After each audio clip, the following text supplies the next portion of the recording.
It was a cold, dreary November evening in 1930. Fur trapper Joe LaBelle was making his way to the small Inuit community on the shores of Lake Angikuni as the icy Arctic wind howled across the frozen landscape. LaBelle had been to the settlement before and had traded furs with the local Inuit. But this evening, something was wrong. There was no flickering light from the fire, no smoke rising from the igloos, no sound of children playing in the snow. All he encountered was silence, a thick and different silence. LaBelle held his rifle tightly as he stood outside the village. When he shouted, "Hello?" his breath turned into heavy clouds in the icy air. "Is anyone there?" The only answer was the wind, a meaningless, hollow sound echoing off the frozen lake. He sensed that something was very different. LaBelle made his way slowly toward the village. He passed rows of snow-covered igloos with their doors hanging open. He noticed that the beds were carefully made and the provisions had never been unpacked. A pot of stew sat cold and frosty next to a fire pit, as if people had forgotten to take a break from their lunch. A pair of fur-lined boots stood just outside the door, one igloo standing upright while the other had fallen over. LaBelle's anxiety grew even more when she found a shotgun in the snow near the middle of the settlement. It was in perfect working order, the cartridge still in the chamber, but no experienced Inuit hunter would leave a rifle lying unattended in the open. As she headed toward another igloo, she noticed a partially finished sewing project on a fur pillow with the needle still in the fabric. It looked as if someone had suddenly disappeared while sewing.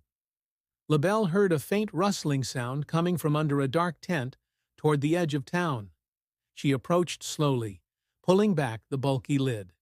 Inside, two skinny and frail sunken-eyed husky dogs peered up at her. Beyond the dogs, LaBelle found 7 more remains, some of them buried and frozen in the snow. Their faces wore eerie expressions of fear. They had obviously been dead for a long time and appeared to be starving. But there was no sign of aggression. There were no wounds. There was no blood. All that could be seen in their dead eyes was sheer terror. LaBelle's fear grew even more when she noticed something even more disturbing: bite marks on the bodies of the dead people.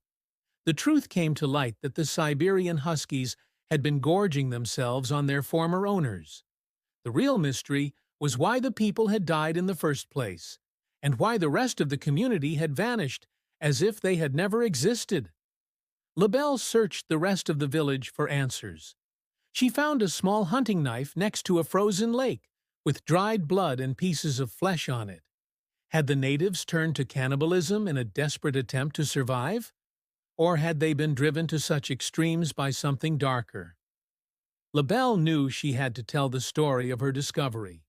She trudged across the icy tundra to the nearest telegraph station, and then she told the Royal Canadian Mounted Police, RCMP, all she knew.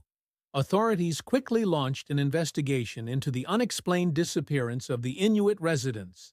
The mystery was further complicated by what they found. Local trapper Armand Laurent and his 2 children reported seeing a large, round object floating above the settlement shortly before the disappearance. According to Laurent, the object quickly turned into a projectile and suddenly fell into the icy lake.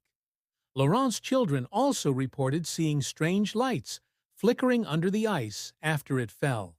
Most of LaBelle's findings were confirmed by the RCMP when they arrived at the community. They found empty igloos, abandoned hunting equipment, and the same cold stew pans. However, they noticed something even more disturbing in the town cemetery. All of the graves had been dug up.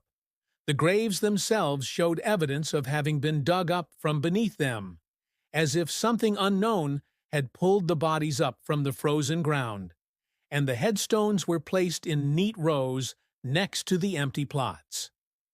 According to the RCMP, the community had been completely abandoned for about 8 weeks prior to LaBelle's visit. However, there were no trails or footprints leading out of the village.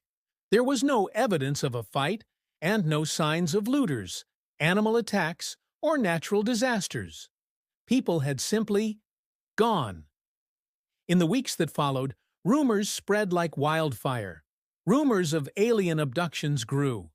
Some believed that the village had been cursed by ancient ghosts, angered by a broken taboo. Others claimed that the Inuit had gone mad and were turning on each other in a frenzy of despair and famine, starting a war. In the end, the RCMP decided that there was no truth to the story. According to a 1931 report by Commissioner Cortlandt Starn, there had never been a permanent Inuit community at Lake Anjikuni. This seemed the most plausible explanation. LaBelle's claim was dismissed as an exaggerated myth, and the investigation was quietly closed. But the mystery didn't end there. Famous alien abductor Betty Hill, the focus of the book The Interrupted Journey, wrote in Fate magazine in 1977 that she met and spoke with former Mountie Captain Larson. According to Larson, she had been investigating the disappearance for 9 years and was very convinced that the townspeople had been abducted by a UFO. Renowned UFO researcher Stanton Friedman supported Hill's story, stating that several RCMP officers reported seeing strange lights and objects in the sky over Lake Anjikuni at the time of the disappearance. Then there's the matter of the graves. How could they have been dug up from below unless something strange had risen to the surface from beneath the ice? The mystery surrounding Lake Anjikuni remains unsolved. The missing villagers have never been found, and their fates have never been revealed. No one knows what killed them or why they left their homes so suddenly. Some people think the harsh Arctic terrain swallowed the village in an instant. Others argue that it was an alien presence. Perhaps the truth is hidden behind the ice of Lake Anjikuni, waiting for the perfect time to surface. Or maybe some mysteries are meant to remain unsolved and undiscovered. The fate of the Anjikuni villagers remains a haunting enigma, lost to time, swallowed by the cold grip of the Arctic.